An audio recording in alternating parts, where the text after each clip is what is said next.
नमस्कार दोस्तों, स्वागत है आपका द बिगिन स्टडी जी के चैनल पे।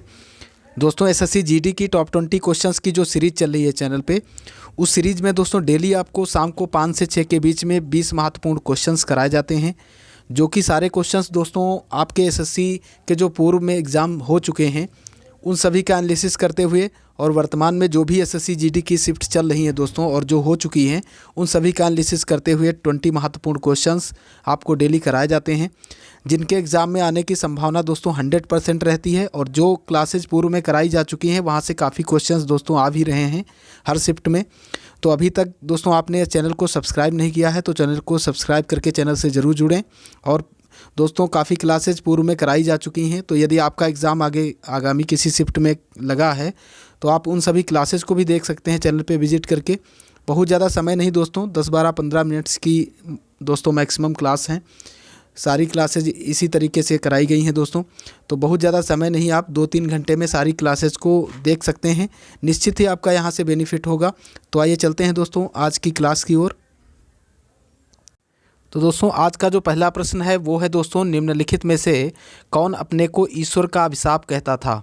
तैमूर लंग, नादिर शाह, चंगेज खां या इनमें से कोई नहीं? तो अपने आप को दोस्तों ईश्वर का अभिशाप कौन मानता था? चंगेज खां। ऑप्शन सी इसका बिल्कुल राइट हो जाएगा। ऑप्शन बी में है दोस्तों नादिर शाह। नादिर शाह ने दोस्तों भारत पे कब आक्रमण किया था, ये भी आप याद रखिएगा। 1739 में दोस्तों इसने आक्रमण किया था भारत पे।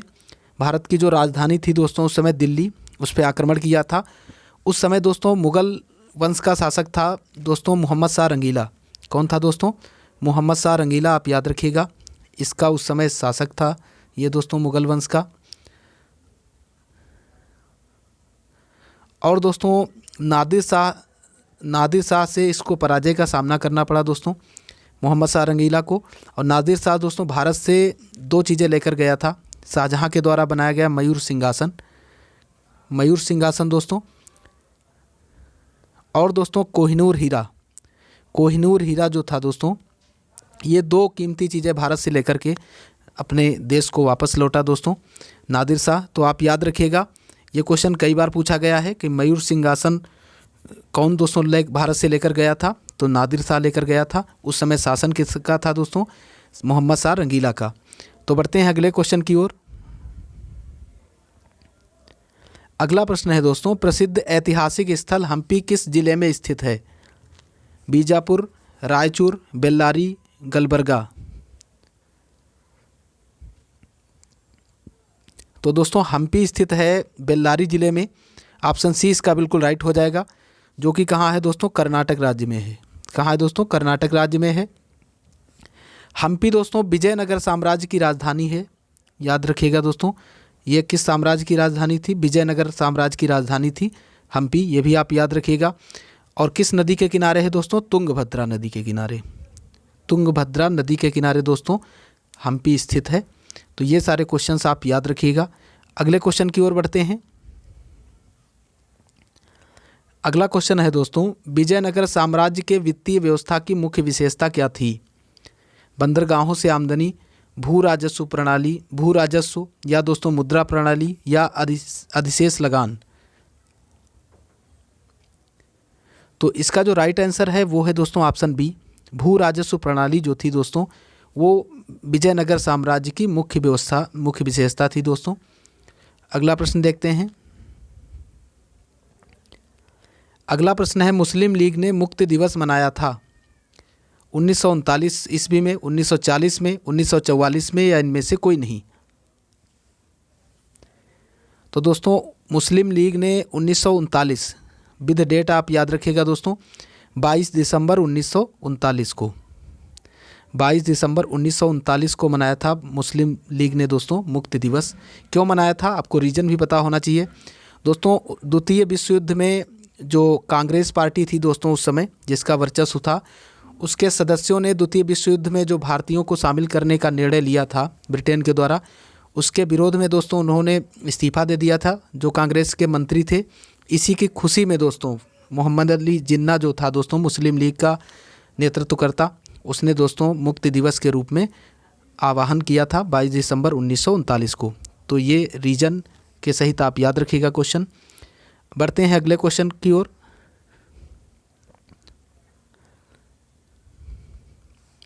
भारत की आज़ादी के समय कांग्रेस के अध्यक्ष कौन थे? जवाहरलाल नेहरू, जेबी कृपलानी, महात्मा गांधी या इनमें से कोई नहीं? तो दोस्तों भारत की आज़ादी के समय जो कांग्रेस के अध्यक्ष थे वो थे दोस्तों आचार्य जेबी कृपलानी। ऑप्शन 20 का बिल्कुल राइट हो जाएगा। और दोस्तों संविधान के निर्माण के क्रम में जो झंडा समिति थी, आप याद रखिएगा, जो झंडा समिति थी, कौन सी समिति दोस्तों? झंडा समिति, उसके अध्यक्ष भी थे आचार्य जेबी कृपलानी ही, तो आप इसको भी याद रखिएगा साथ में। बढ़ते हैं अगले क्वेश्चन की ओर। भारत एवं पाकिस्तान के बीच सीमांकन किसने किया था?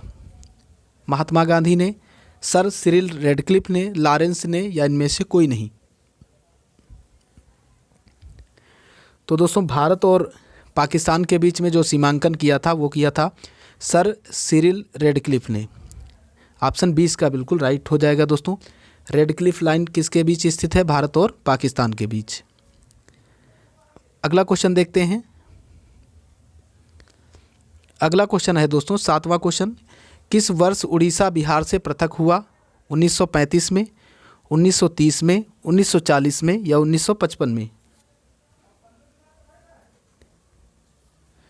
तो ये दोस्तों 1930 में पृथक हुआ था। ऑप्शन 20 का बिल्कुल राइट हो जाएगा।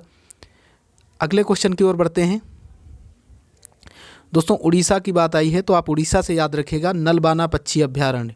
ये कहाँ स्थित है दोस्तों? नलबाना पक्षी अभ्यारण्य याद रखिएगा दोस्तों, ये स्थित है उड़ीसा राज्य में।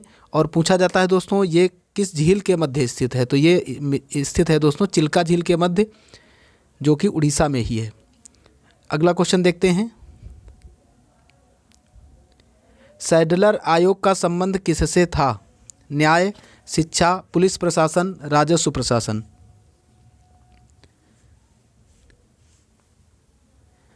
तो दोस्तों सैडलर आयोग जो आया था उसका संबंध था दोस्तों शिक्षा से। ऑप्शन 20 का बिल्कुल करेक्ट हो जाएगा। और ये कब आया था? 1917 में दोस्तों भारत आया था।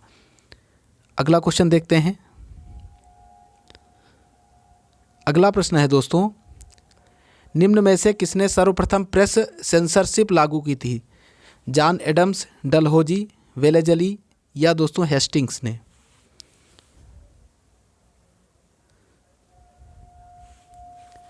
तो इसमें कौन सा राइट होगा दोस्तों? इसका जो राइट आंसर होगा दोस्तों वो ऑप्शन सी हो जाएगा, लॉर्ड वेलेजली ने। ऑप्शन सी इसका बिल्कुल राइट हो जाएगा दोस्तों। अगला प्रश्न देखते हैं। अगला प्रश्न है दोस्तों हंटर कमीशन। हंटर कमीशन की रिपोर्ट में किसके विकास पर विशेष जोर दिया गया था?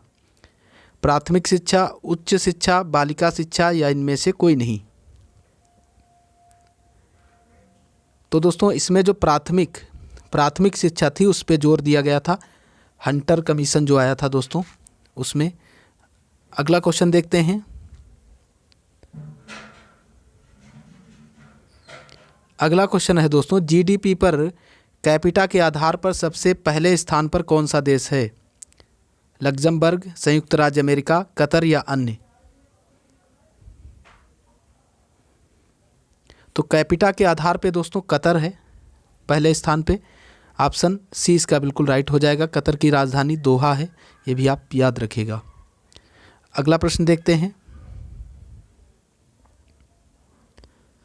अगला प्रश्न है दोस्तों भारत में उच्चतम मानव विकास सूचकांक किस राज्य में है? गुजरात, केरल, तमिलनाडु या महाराष्ट्र?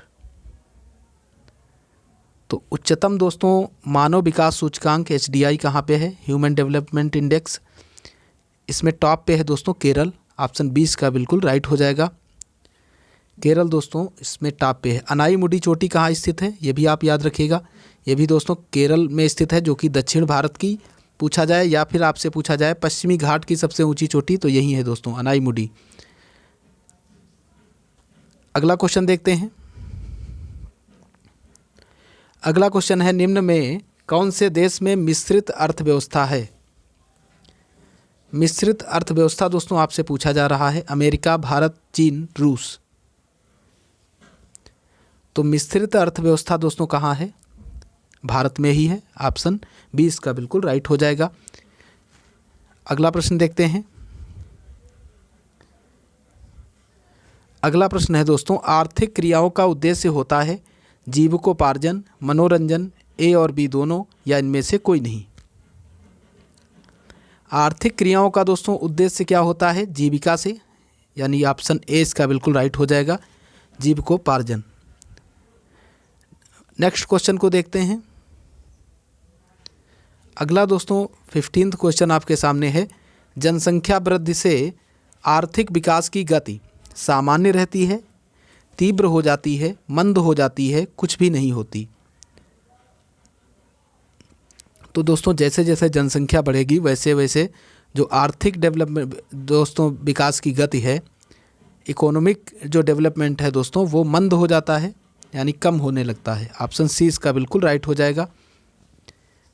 नेक्स्ट क्वेश्चन देखते हैं। अगला प्रश्न दोस्तों साइंस से है, वास्तविक वस्तु का आभासी प्रतिबिंब बनता है। दोस्तों कोई वास्तविक वस्तु है तो उसका आभासी प्रतिबिंब बनता है उत्तल दर्पण में, समतल दर्पण से अवतल दर्पण में, या इनमें से कोई नहीं। तो इनमें से कौन सा राइट होगा ये आपको बताना है। तो ये दोस्तों बनता है समतल दर्पण में। ऑप्शन बी इसका बिल्कुल करेक्ट हो जाएगा। बढ़ते हैं नेक्स्ट क्वेश्चन की ओर। वास्तविक वस्तु का हमेशा सीधा प्रतिबिंब बनाने वाला दर्पण होता है। ये भी दोस्तों साइंस का ही क्वेश्चन है दर्पण से। समतल उत्तल उत्तल अवतल, समतल अवतल, या उत्तल अवतल, या समतल उत्तल। तो इसमें दोस्तों वास्तविक वस्तु का हमेशा सीधा प्रतिबिंब बनाने वाला दर्पण कौन सा है? समतल और उत्तल। ऑप्शन डी इसका बिल्कुल करेक्ट हो जाएगा। अगला क्वेश्चन देखते हैं। अगला प्रश्न है दोस्तों, वास्तविक प्रतिबिंब की प्रकृति कैसी होती है? उल्टा, सीधा, सीधा और उल्टा, या इनमें से कोई नहीं। तो वास्तविक जो प्रतिबिंब होता है दोस्तों उसकी प्रकृति होती है कैसी? उल्टा प्रकृति होती है। ऑप्शन ए इसका बिल्कुल करेक्ट हो जाएगा। अगला क्वेश्चन देखते हैं। अगला प्रश्न है दोस्तों, सबसे पहला कंप्यूटर का नाम क्या था? एटेरिस, एनिएक, या टेंडी दोस्तों, या नोवेला। तो इसमें से कौन सा करेक्ट होगा ये आपसे पूछा जा रहा है। तो एनिएक दोस्तों जो था, एनिएक नाम था जो पहला कंप्यूटर बनाया गया था। ऑप्शन बी इसका बिल्कुल राइट हो जाएगा। और विजय भटकर दोस्तों भारत में सुपर कंप्यूटर के जन्मदाता माने जाते हैं। कौन दोस्तों? विजय भटकर।